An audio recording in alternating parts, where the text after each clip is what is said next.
Hello, 4-H alumni. Welcome to our Illinois 4-H Clover Connection alumni series.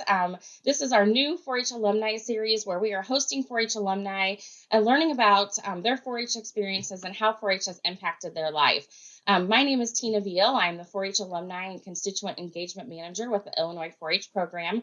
And today we have Holly Spangler with us, who I'm thrilled to be able to join us today. Holly is the editor of Prairie Farmer and the executive editor of the Farm Progress. And so we're thrilled to have Holly with us. She is a 4-H alumna from Edwards County. So welcome, Holly. Thank you, Tina. This is super fun. Yes, we're excited to have you. So tell me a little bit about yourself and your background. Sure. Okay, so my husband and I live here in Western Illinois. We farm, raise corn, soybeans, and beef cows, and 3 kids. Farm with his parents. But you mentioned Edwards County. I grew up in Southern Illinois on a farm, very similar, corn, soybeans, and beef cattle. Different color cows. That's about it. Different color tractors. Otherwise, very similar. That's all good. That's all good. So tell us a little bit about your 4-H background and how you really got started in 4-H. Yeah, so I was a member of the Dixon Dudes and Dames 4-H club in Edwards County. Just like a lot of 4-H clubs, just a lot of, the neighborhood kids, right? Like all the kids that rode my bus, we were in 4-H. And, we showed cattle a lot as a family. We showed, breeding stock basically and all over the Midwest. And, so there was part of just, what we already did as a family, just an extension of that. And what projects were you actively involved in? Was it mostly livestock or did you have other projects as well? Yeah, definitely beef. I had a visual arts project or two. There was a stint where I was making doormats out of, it was kind of like, it's a little complicated, but Those there was a thing for a while. Have paid off in your family, I know. So right. So there was that, and I feel like I did one of those, like a vet science project one time, that maybe segued with like something I was doing in science in high school. Sure. Like I, combined some project. Yeah, something absolutely. Like that. We talked to a lot of people at Farm Progress Show that were involved in FFA and 4-H, and they definitely were able to tie those, 4-H projects together with their interests and likes. And so we always can find ways to do that with 4-H projects, can't we? So right. I know my son did for sure. So for sure. What were tell us a little about some of your leadership in 4-H. What were some of the things that you were involved in? Yeah, I kind of did the normal stuff, various offices and that kind of thing. I really enjoyed our senior federation, sure. They called it back then in our county. Of course, we were a small county. There was one high school in the whole county. So, your senior federation members were all like our pals, yep. from high school. Absolutely. And we met, in the home of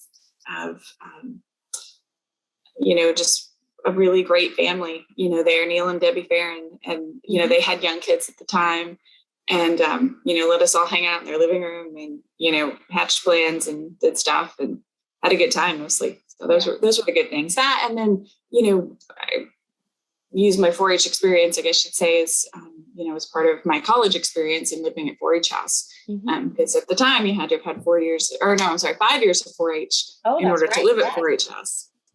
And so that certainly paid off when I got to college.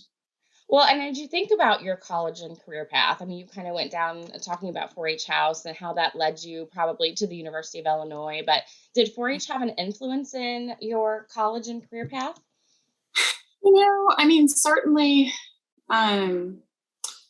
Certainly I think in some of that, like figuring out how to communicate about agriculture and very indirectly, right? Because I went to U of I thinking I was going to be a doctor. So I was more interested, I thought, in the science stuff. And as it turned out, that was not to be my path after I took chemistry at University of Illinois. That was the end of the road for the pre-med degree. I decided I got myself into. Hey, I didn't want to do that for 8 years. And I remember vividly sitting there with my roommate at 4-H house, and talking about, this is before I called my parents, right? But like, mm-hmm. And she was trying to help me figure out, okay, well, if you don't want to do this, what do you want to do with yourself? Yeah. and talking through all that. What I think was kind of interesting was all the communication stuff, and how did this bumper sticker "Beef It's What's for Dinner" wind up on my dad's truck in Southern Illinois, and who figured that out and came up with that phrase and made all that happen. And so that was definitely the path. Well, I definitely think you have found your right path. You are very good at communicating and representing agriculture and sharing the agriculture story with others, and bringing it down to a level that people understand. And so I think you definitely found your path, and you have succeeded at it extremely well. So we're proud of you. I appreciate that. But also an ACES alum. So how do you feel 4-H kind of prepared you for life? I mean, what skills that you may have learned in 4-H that you still feel like you're utilizing today?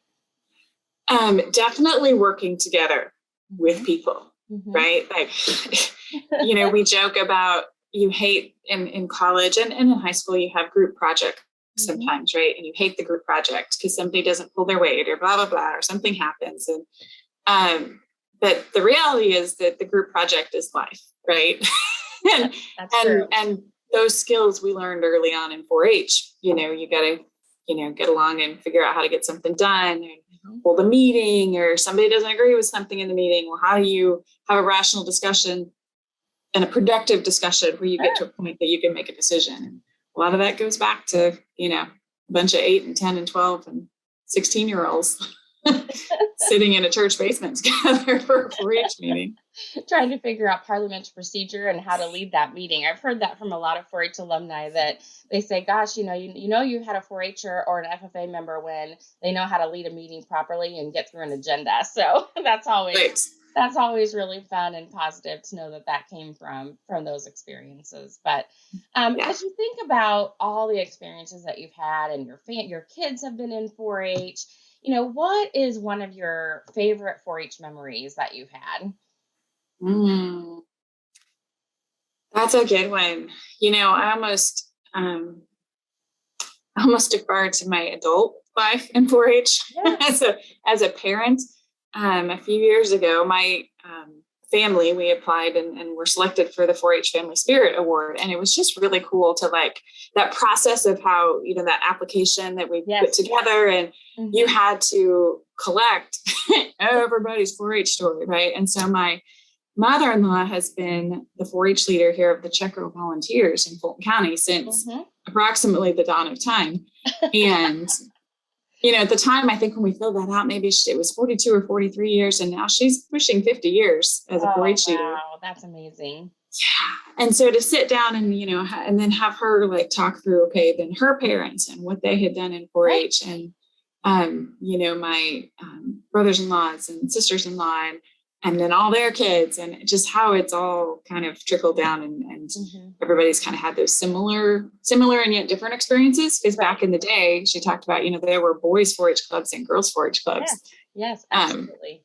So all the similarities though of training kids to be leaders and training kids to be well-spoken, to force you to stand up in front of that 4-H club and talk about something, that you halfway understand. That's right. But that very much is that first experience of 4-H. And I remember standing up at my first 4-H club meeting, scared to death, shaking, and thinking, what have my parents gotten me into, and now today I'm not the best public speaker, but I do enjoy talking to people and having those conversations, and just as you do, as you share your stories, with your readers and things. And so I know that's really special, and that's a talent that not many people can possess. So, you can do that, even if it's maybe not the most enjoyable thing, in your life, you can do it because you had to. Yeah, right. Exactly. And you can pull it together to do that, which is always good. So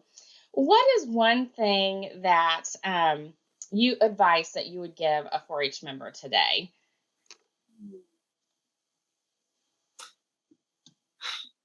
I would say 2 things. I would say to try new things, but to follow through.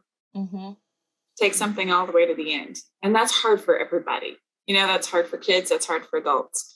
But it's that idea of, you're going to select this project. You're going to execute it. take it to the fair, take it to the general show, give the speech, whatever it is. Yes. But then at the end of that, and this is the part my kids hate, but at the end of that, it's the filling out the awards. The 4-H records, yeah. The records, the packet, all writing the essay. Yeah. I know it's painful, but I think it's important to just take that project all the way to the end and see it all the way through. And we're not perfect. We've not always done that. And I hear you. My son just filled out 4-H records last night, and so over the weekend, and so it's one of his last years, and but all those things helped as he prepared for college and college essays, and all of those things were able to transfer. And so those skills, like you said, are really important, and it's good to practice those skills through 4-H, because then you can improve and greatly increase those communication skills. So I think that's really good. But for sure, it's a good, safe place to practice all that stuff. It is, and know that someone's looking at it and reading it. If nothing else, your parents are proud of you that you did it, and right. Grandma's real happy you got that done. That's what we say. Check that off the list, right? So that's always a good thing. But is there anything else that we didn't cover today that you feel like you wanted to talk about with your 4-H experience? I just think we cover a lot of young people in the magazine, Prairie Farmer, to talk about,